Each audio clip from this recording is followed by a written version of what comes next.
My parents' proud looks were never aimed at me. Alexander, my older brother, was always the center of attention in our middle-class suburban home. While he got applause for every little win, my achievements went unnoticed, like shadows on a cloudy day. The walls of our living room were decorated with his medals from school competitions, while my report card, full of top marks, stayed tucked away in some forgotten drawer. My mom, Catherine, would make fancy dishes on weekends, always his favorites. My dad, William, would cancel important plans just to watch Alexander's games, but he never showed up for my theater shows. It felt like I was just a supporting character in my own home, a silent bystander watching the perfect life they built around their favorite son.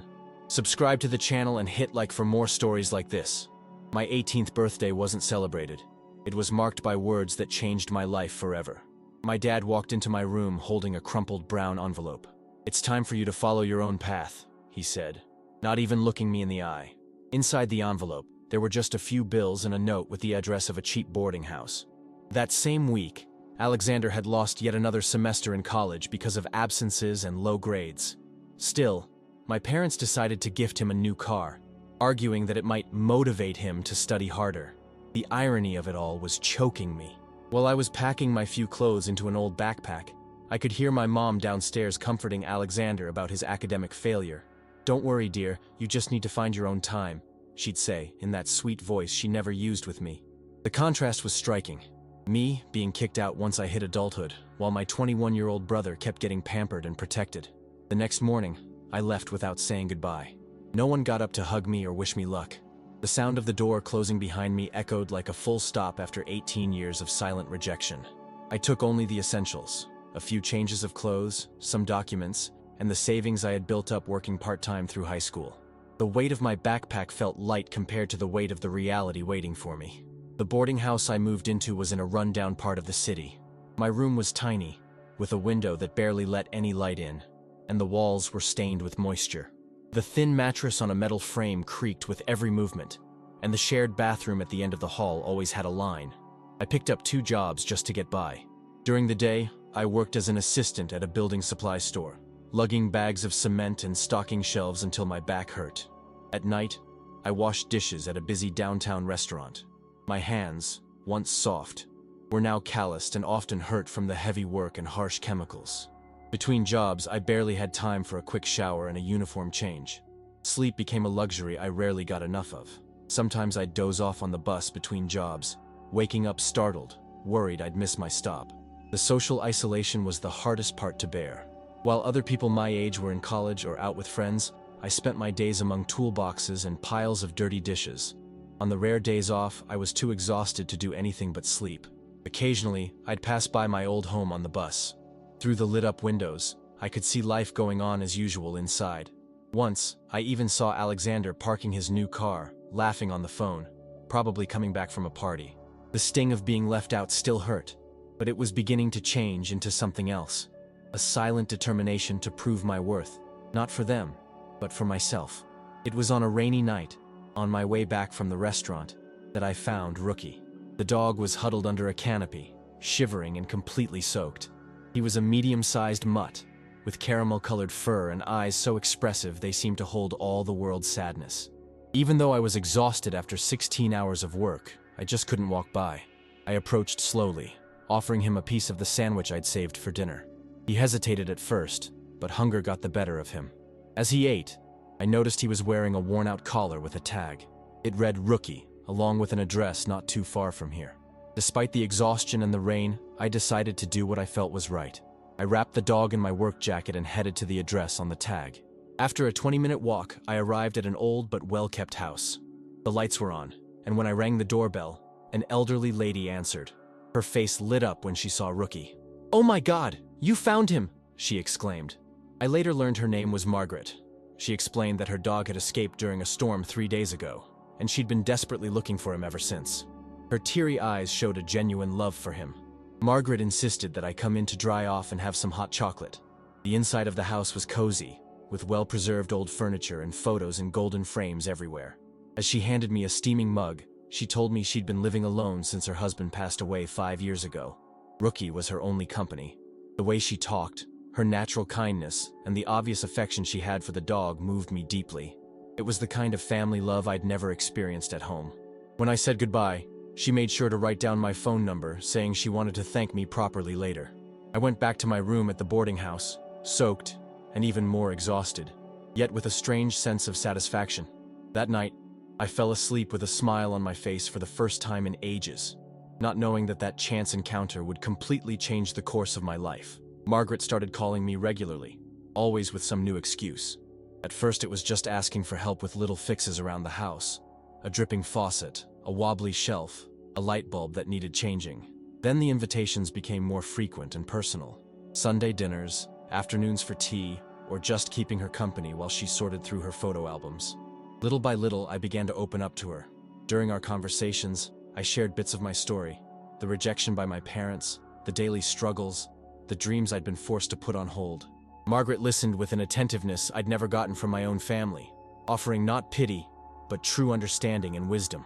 In return, she told me about her own life, her 40-year marriage to Henry, her late husband, the trips they took together, the children she never had. Her stories were always full of valuable life lessons, told with a mix of nostalgia and humor that captivated me. Rookie, the dog who brought us together, became a sort of bridge between us. On weekends, when Margaret needed to go to the doctor or run errands, I'd take care of him. The dog seemed to sense the special bond forming between us, always showing the same joy whenever one of us came by. Over time, Margaret began insisting that I leave the boarding house and move into her guest room. "It's a waste to pay rent when I have so much extra space," she argued. I hesitated at first, but her loving persistence eventually won me over. The move completely transformed my day-to-day life. Living with Margaret allowed me to quit my restaurant job. Evenings that were once filled with endless stacks of dishes became evenings spent playing crossword puzzles, watching historical documentaries together, or simply chatting on the porch while watching the sunset as Rookie snoozed at our feet. Margaret became more than just a friend. She was the mother figure I'd always longed for. She celebrated my small victories, advised me when I doubted myself, and, most of all, made me believe I deserved to be loved and respected. Her unconditional support slowly healed the wounds left by my family's rejection. Using the savings from moving out, and by working only one job, I managed to start a night course in accounting at the local community college. Margaret was as proud as I was with every good grade, celebrating with homemade cakes and words of encouragement. "You've got a special spark in your eyes," she used to say. "The kind of spark that shows you're on the right track." Our days together were simple and warm. Shared breakfast before work, texts during the day just to check in, dinners spent talking about our days. Margaret taught me old family recipes, told me stories from her youth, and most importantly, showed me how true love is found in the little things we do every day. It was as if the universe had given me a second chance to experience what a family should be. For the first time ever, I truly felt at home. Everything changed on a Tuesday morning. Margaret didn't show up for our usual breakfast. I found her still in bed, struggling to breathe. The ambulance arrived within minutes, but that trip to the hospital turned out to be much longer than I expected. The diagnosis was devastating: advanced stage cancer. Margaret had hidden the symptoms for months because she didn't want me to worry. "I've already lived a wonderful life," she whispered when I confronted her about keeping it a secret. I didn't want our time together to be tainted by this illness. The following months were a roller coaster of emotions. I split my time between work, school, and the hospital, determined to be there for every moment I could. Margaret faced each treatment session with impressive dignity, always more concerned about my well-being than her own condition. Even on the toughest days, she kept her sense of humor. "Don't worry so much," she'd say when she saw how tired I was. "You're starting to get more wrinkles than me." We spent hours playing cards in her hospital room, with Rookie lying at the foot of her bed. I even managed to get special permission for him to visit her. One afternoon, while I was organizing her medications, Margaret asked me to grab a folder from her purse. Inside were legal documents. She had named me her sole heir. "You brought light back into my life," she explained with tears in her eyes. "I want to make sure you have a bright future."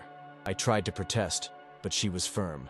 "Don't argue with a stubborn old lady," she joked, holding my hand. "Besides, I need someone to take care of Rookie, and you're the only one he loves as much as he loves me." Margaret passed away on a quiet autumn night. I was by her side, holding her hand, when she took her last breath. Her final words were a thank you for returning Rookie that rainy night, for being her companion, and for giving her life meaning in her final years. The full impact of her passing hit me days later when I read her will. Besides the house, Margaret had left me a considerable sum in investments and savings. The lawyer explained that she had planned everything meticulously so that I'd have the resources to finish my studies and start a new life. Sitting alone in that room where we'd shared so many moments, with Rookie lying in my lap, I cried harder than I ever had before. They weren't just tears of sadness. They were tears of deep gratitude. In less than 2 years, that extraordinary woman had given me more love, support, and guidance than I had ever received in my entire life. Among her belongings, I found a diary with a letter addressed to me. In its pages, Margaret had written about how our meeting changed her life just as much as it changed mine. "You gave me back not just Rookie," she wrote, "but also the joy of having a family again.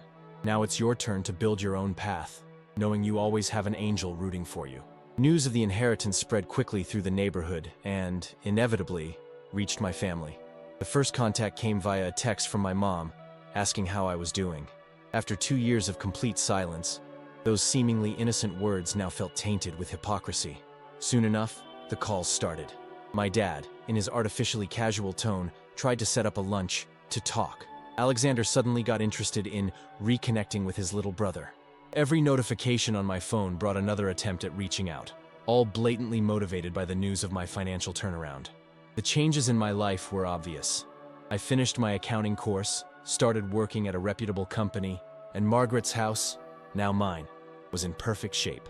Rookie and I had settled into our own routine, and her memory filled every room with a comforting presence. One Saturday afternoon, while I was trimming the rose bushes that Margaret loved so much, I saw a familiar car pull up in front of the house. My parents got out, dressed in their best clothes, as if they were heading to an important event.